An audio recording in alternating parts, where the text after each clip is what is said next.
The player development conference happened. It happened, y'all. Like, we're probably 10, 12 days away, and I've had a chance to really sit back in my thoughts, and I'm still in a state of awe, I'm gonna be honest with you. But to sit back and just think about everything we did, I'm just blown away. Totally blown away. But it happened. The player development conference happened. Hello, hello, hello. My name's Ed Jones. I'm the founder of Beyond the Field program and the host of this podcast, the Player Development Pod. And I just want to, like I said earlier, I finally had a chance to get my thoughts down. Some of you all may have read the blog. If you hadn't, I put the link in the show notes.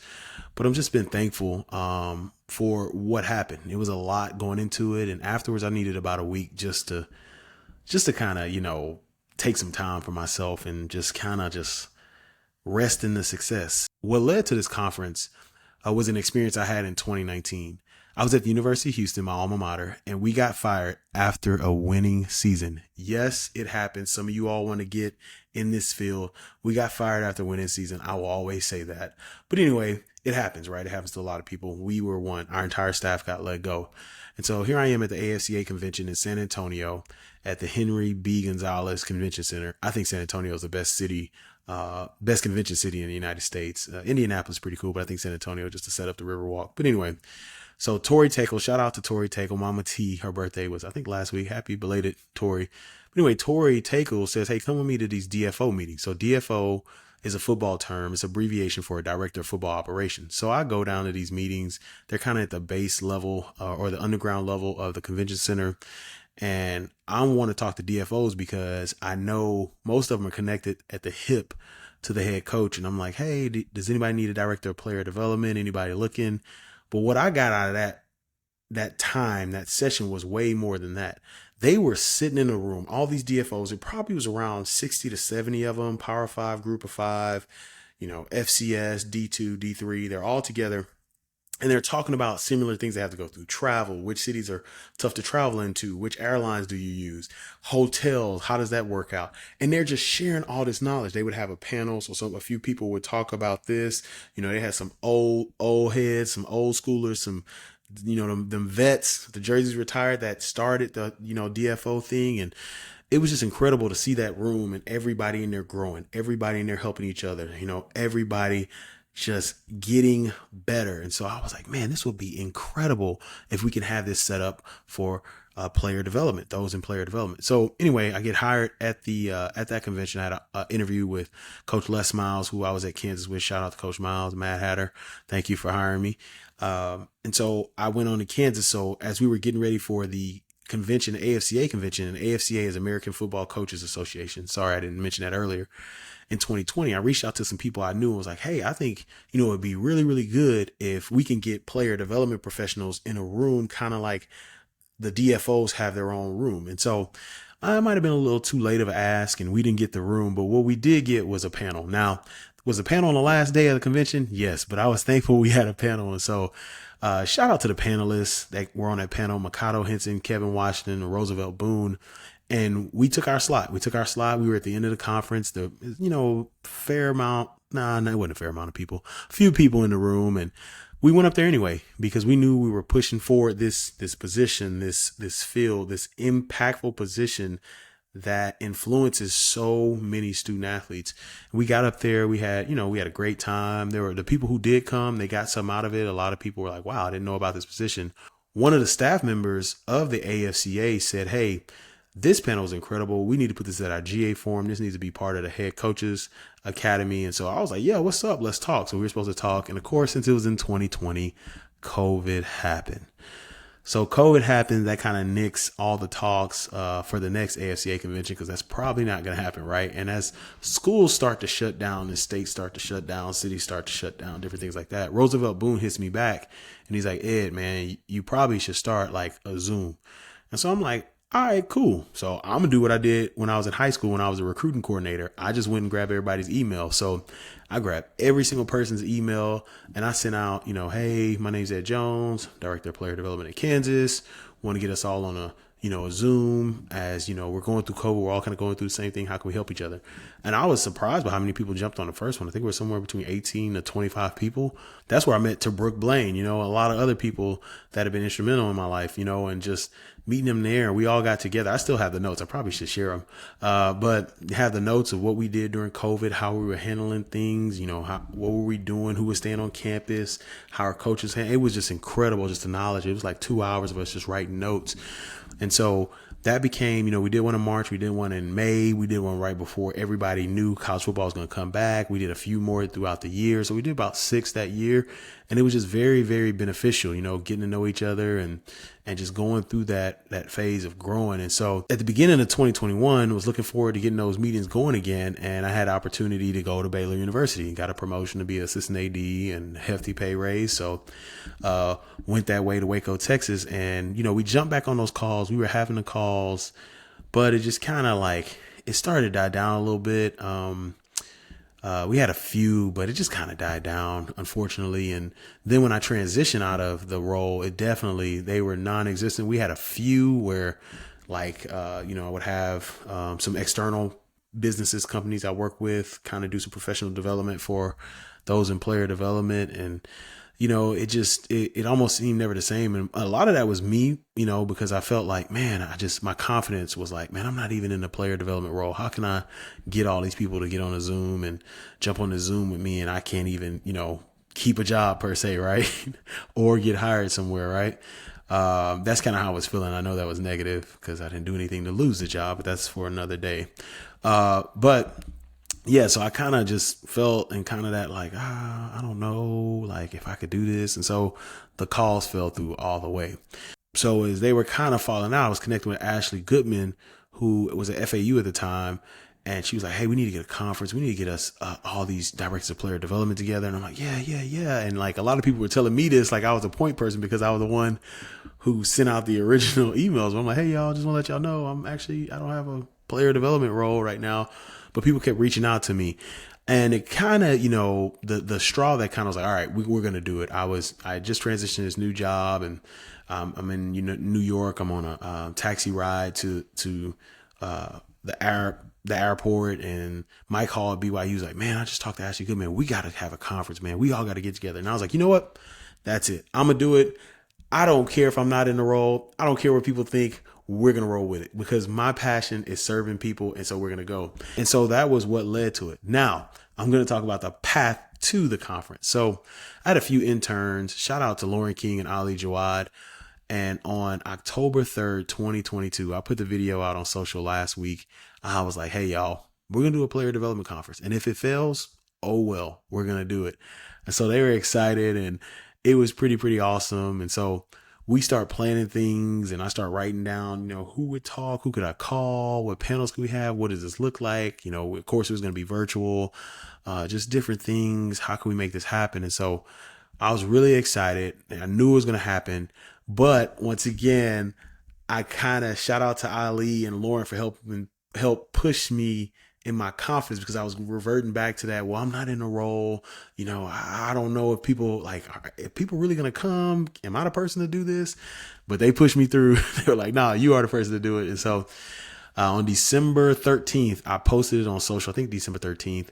And that was that. Once you post on social, you got to go. I listen to Craig Rochelle a lot, the leadership podcast. He talks about making, imaginary deadlines or actions where you have to go. And so we posted it, and it was incredible. The crazy part about when I posted was all the panelists that actually were at the player development conference. A lot of them were like, man, I see what you're doing, man. Hey, the price just went up. Let's go. And I'm messaging them on their phone like, hey, man, can you speak? Or, hey, can you speak? So that was really cool to see the support. I'm not going to lie to you, because like I said, I was dealing with the imposter syndrome. I was dealing with the disbelief. Even some of let's be honest, some of the hurt of what happened to me at, last institution I worked at. And it was just great to see the support that I had from these individuals that I admire, not only because of the people they are, because they stood with me. A lot of these people stood with me through the struggle of the transition out of the role, but just the impact that they have as professionals. They're incredible professionals. So it was great to see the support from them. One of the greatest messages I got during that time was from Evan Norman. Shout out to Evan Norman, the Next Level Brandon. Her link is in the show notes. Evan reached out to me, was like, hey, I want to be the official sponsor of the Player Development Conference. I was like, let's go. She's like, I'm gonna do event management and event planning. And we had a call. I got to find it somewhere. But Lauren was like, thank you so much. We don't know how we were going to do it. We were struggling trying to put it all together logistically. I was just thinking like, hey, let me get speakers. It'll be Zoom. And Lauren and Ali were like, it's a lot of other things we got to do. So Evan came along and did that. And you all who were at the conference, I'll talk about it a little later, but Evan, Lauren, and Ali, they crushed it. But anyway, Evan reached out. And so Evan came on, and this thing it picked up steam. Evan had like this chart, this great presentation of what we needed to do. I was blown away. I was like, oh my goodness, this is really going to be good. And so that is kind of what solidified the conference happening, the logistics. And so next was for me to create the panels and the panelists. With these panels, I wanted the conference to be very educational, very informational. I wanted people who wanted to get in a role and people that are in the role to have this educational experience where they're learning, they're growing, their professionalism, their professional development is being enhanced by the panels, by the panelists, by the topics we're covering. So, I was kind of thinking about what questions do I normally hear from people that want to get in a role, and maybe even some people in the role, like how do you get into player development? So instead of having a panel about how do you get in player development, we did a panel on the first year of player development, right? A lot of people don't ask that question, like how's your first year? Another question is people like, what's the difference between, college athlete development and professional athlete development? All right, sweet. Let's get a panel. And, I got panelists. They all did college and went to professionals. People, of course, going to ask about NIL. The one I wanted to know is about working on a player development staff. I was never blessed with a staff.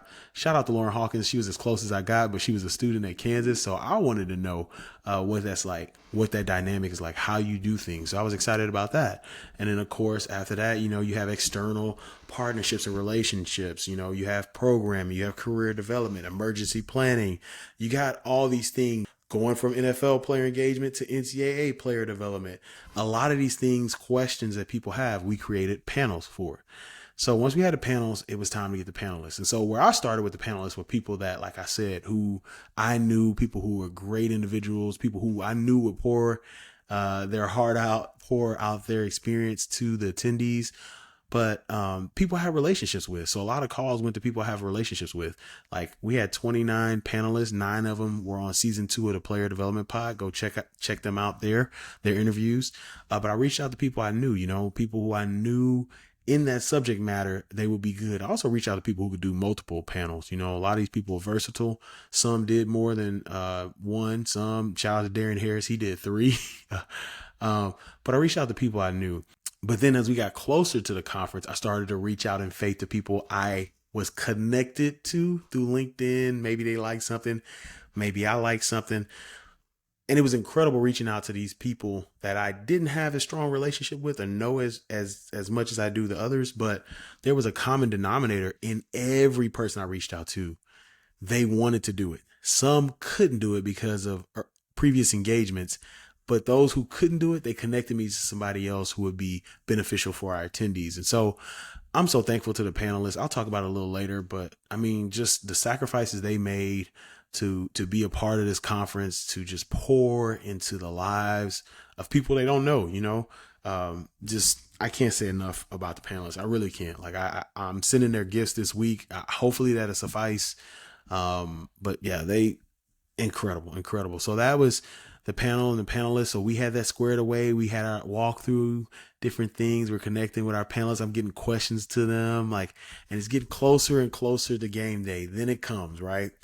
It is May 19th and I'm in my car. I am an emotional wreck. Like I'm listening to a song, Thank You, Lord. And I'm just thinking about like where I have been in the last 2 years, like how low I was and just how, God just brought me out of that deep, dark place, to be honest, just because of my faith in Jesus. And I'm an emotional wreck. I'm like, thank you, Jesus. I'm crying. Like, I'm in my car because I can't believe this, right? I can't believe that I'm holding a conference in a field that I was removed from, in a sense, from an institution, and I'm helping people connect with other people to build a bridge to help people get into this position that I don't even know if I'll ever be able to get into it again. Who knows? That's fine. That's for another day. But I was just like emotional about that. It was very emotional that morning. I was a wreck, y'all. Like from like 10 to like 3, I was just like, man, any moment I could have cried. Just thinking about the faithfulness of God and just how great he is. And just thinking about like the support of my wife through all this time, like her allowing me to, take Beyond the Fields to the next level, the financial sacrifices we had to make or we had to put into the company, different things like that. I'm thinking about all the panelists that had been there with me who said yes to everything. I was nervous to ask questions like, hey, can you be here? Like we had a walkthrough in the middle of the day one day and like half of the panelists made it, more than half. And the other half was texting like, hey, I'm sorry, I couldn't make it. I mean, I was just blown away by that. And so it all kind of just got me when I was sitting in my car, just emotional that morning. But I was also excited, and because I knew that, my whole goal is generational impact. That's my deal, right? And so I knew that this was going to be something that will impact generations from here on out. And so all of that kind of fell on me at once. And then 4:45 came around and it was game time. It was game time. The funny thing is, like the opening session, I was so nervous. If you ask the staff, I kept pushing back. I kept being like, well, what if we did this, or should I show a video? And like, I was so nervous because I knew the panelists were elite, and I was like, I need to get to their level. But anyway, the convention started, y'all, and day one, I mean, wow, like from the first panel to the networking I was just blown away. Like being a moderator, all that, I got to experience it from a different angle. But just the panelists, like they did not save anything. Like they were not saving their recipe or saving their secret sauce. They blessed the attendees with knowledge, wisdom, gems like that. I mean, they were elite. These panelists are literally answering questions, and they're in the chat too, interacting in the chat. Like, they're all vibing off each other. It was incredible. It was incredible to see. We had to kick Alexander Martin off. Shout out to Alexander Martin. He stayed on to 1 a.m. Eastern in our networking deal. I was like, Alex, man, you got to go, man. You got to go. But just really thankful for the panelists. They really bought it. Shout out to them on that first night because it was like Eastern time. I think our third panel got on at like 10 o'clock. So shout out. And they were all on the East Coast. Shout out to them.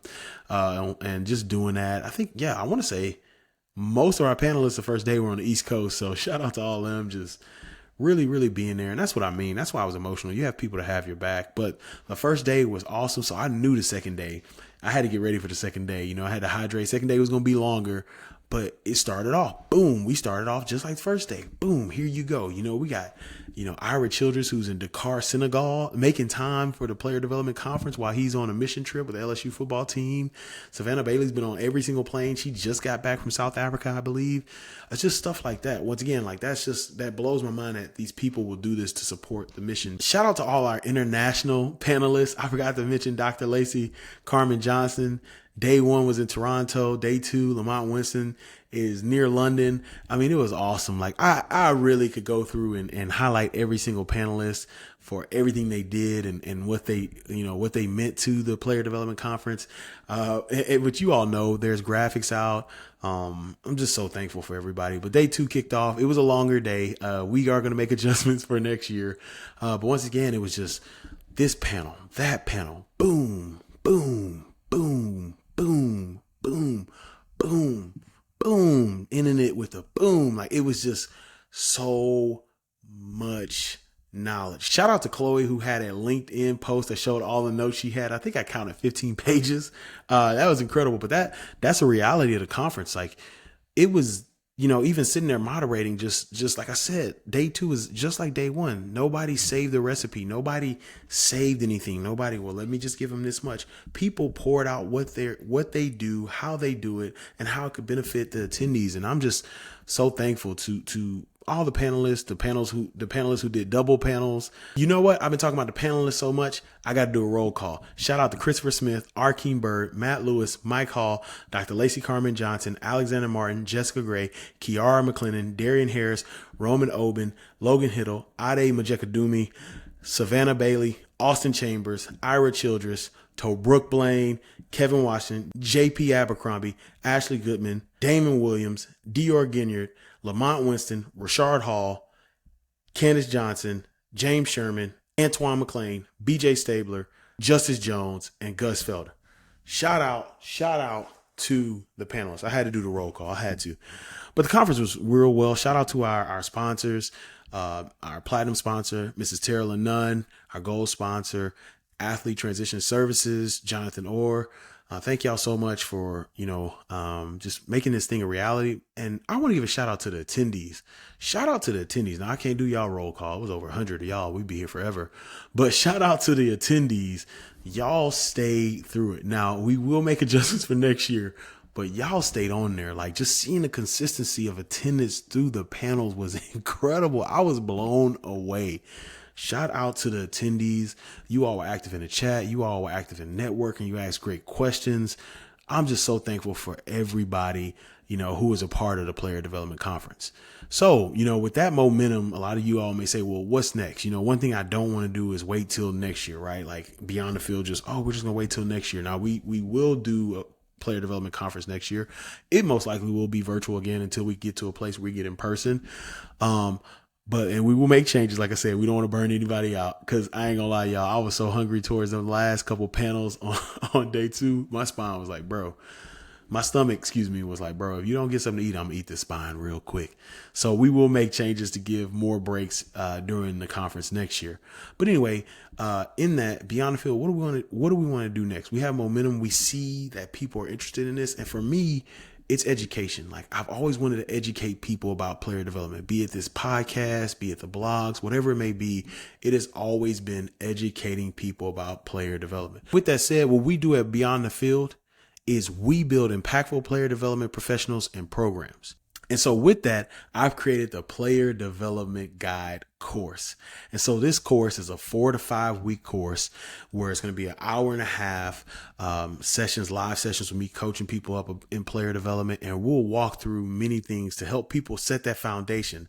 I wanted to start with this course because in 2016, when I was blessed to start in this role at the University of Houston, I did not know what I was doing. I was given 3 things: make sure the players could come talk to you, get them in the community, and get them summer jobs.